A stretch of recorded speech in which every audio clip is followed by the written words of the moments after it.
안녕하십니까. 계속해서 대구에서 전해드리겠습니다. 네, 오늘 낮 최고 기온이 대구가 29.8도를 비롯해 포항시 기계면이 31.5도, 경산이 30.4도 등 22도에서 31도의 분포로 평년보다 4, 5도가량 높아서 다소 더웠습니다. 내일은 흐리고 오후부터 대구와 경북 지역에 5에서 20mm가량 비가 내린 뒤 모레 새벽 대부분 그치겠습니다.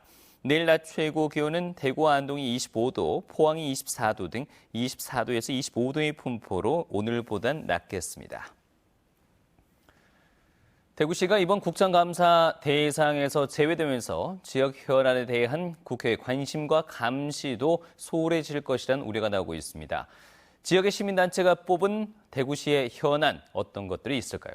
윤영균 기자가 보도합니다. 교통카드에 돈을 충전해 놓고도 5년 이상 사용하지 않은 금액이 대략 50억 원이 넘습니다. 하지만 정확한 액수와 어떻게 환수해서 어디에 써야 할지 대구시는 구체적인 대답을 내지 못하고 있습니다. 현재 전자금융거래법상에 다소 사용에 제약은 있습니다만은 앞으로 법이 개정된다면은 관계 전문가, 시민 여러분과 함께 좋은 방안을 모색해 나가도록 하겠습니다. 시민단체가 지역 공공기관 산업재해 실태조사를 해봤더니 3분의 1이 청소사업장에서 일어났고 피해자의 83%는 비정규직이었습니다.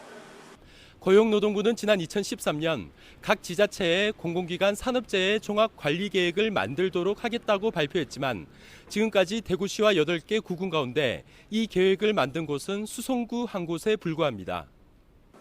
정부 방침과 다른 지자체 조례 폐지나 사회복지사업 축소 요구 등 중앙정부의 지방자치 침해에 대한 대구시의 대응 방안도 마땅한 게 없습니다. 자치라는 거는 지방자치라는 거는 복지 아닙니까? 궁극적으로 잘 살기 위한 주민들의 복지란 말이죠. 그걸 근본적으로 막는다는 거는 굉장히 심각한 거다 저희들은 보고 있는 것이죠. 일본 전범기업의 자회사인 대구의 한 기업에 대구시가 투자 보조금 등으로 수백억 원을 지원해온 것도 시민단체에서는 해명을 요구하고 있습니다. 이제 대구시가 감사에서 제외돼 있어서 대구시의 많은 문제들이 논의되지 못하고 대책 마련이 방치된다면 게 문제이기 때문에 각 정당이 대구시 감사는 아니더라도 정부 부처 감사에서 대책 마련이 좀 되어지도록. 한편 낙동강 수질과 수돗물 안전 문제, 대구시립 희망원 인권 침해 의혹과 경북대병원 집단 해고 등의 문제는 지방환경청이나 노동청 국정감사를 통해 다뤄질 예정입니다. MBC 뉴스 윤영균입니다. 박보생 김천시장과 배낙호 김천시의회 의장이 오늘 김천시청 2층 회의실에서 사드 배치를 반대하며 단식 농성에 들어갔습니다.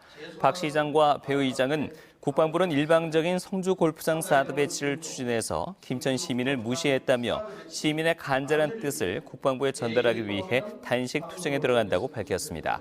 또 사드 배치가 국가 안보를 위해 필요한 것이라면 김천 성주가 피해를 보지 않는 곳으로 재검토해달라고 요구했습니다. 노동계가 성과연봉제와 저성과자 퇴출에 반대해서 총파업에 들어간 가운데 민주노총 철도노조 대구지부와 건강보험지부, 한국가스공사지부, 국민연금지부, 한국교육학술정보원 등의 조합원 4천여 명이 오늘부터 파업에 들어갔습니다. 의료연대 대구지부, 경북대 병원 분회는 내일부터 총파업에 들어갑니다. 민주노총 대구지역본부는 내일 오후 2시 대구 반월당 내거리에서 총파업 총력투쟁 대회를 열 계획입니다. 한편 전국의 철도와 지하철 노조가 오늘 오전 9시부터 파업에 들어간 가운데 코레일 대구본부에 따르면 KTX는 정상 운행되고 있지만 새마을호와 무궁화호 등 일반 열차의 운행률은 평소의 60% 수준으로 떨어졌습니다. 화물열차는 기존 예약 물량을 제외하고 모든 열차편의 운송이 중단됐습니다. 그러나 대구 지하철은 노조 집행부만 파업에 참가해서 도시철도 운행은 정상적으로 이루어지고 있습니다. 네, 지금까지 대구에서 전해드렸습니다.